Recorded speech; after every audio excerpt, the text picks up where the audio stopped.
ব্যবসায়িক কেন্দ্র চাকতাই খাতুনগঞ্জে জোয়ারের পানিতে ডুবে কোটি কোটি টাকার পণ্য নষ্ট হয়েছে। পরিস্থিতি উত্তরণে প্রধানমন্ত্রীর হস্তক্ষেপ চেয়েছেন ব্যবসায়ীরা। চট্টগ্রাম সিটি মেয়র জানিয়েছেন ৬৫০০ কোটি টাকার মেগা প্রকল্প বাস্তবায়ন করা হলে এ সমস্যার স্থায়ী সমাধান হবে। চট্টগ্রাম থেকে চৌধুরী ফরিদের রিপোর্ট।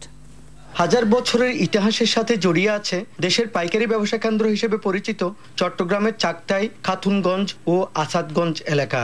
এসব এলাকায় ৬,০০০-এর বেশি ব্যবসা প্রতিষ্ঠান ও বিভিন্ন পণ্যের গুদাম রয়েছে। এই এলাকার বেশিরভাগ ব্যবসা প্রতিষ্ঠান গত দুদিনের বৃষ্টি এবং সাগরের জোয়ারের পানিতে ডুবেছে। একটা সুইচ গেটের অভাবে চাকতাই খাতুনগঞ্জ সয়লাভ হয়ে গেছে। ব্যবসা বাণিজ্য নাই।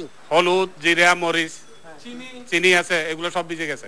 পরিস্থিতি উত্তরণে মেয়র সহ সরকারের ঊর্ধ্বতন মহলের দ্রুত হস্তক্ষেপ কামনা করেছেন খাতুনগঞ্জ ট্রেড অ্যাসোসিয়েশন এবং চাকতাই ডাল মিল মালিক সমিতির নেতারা।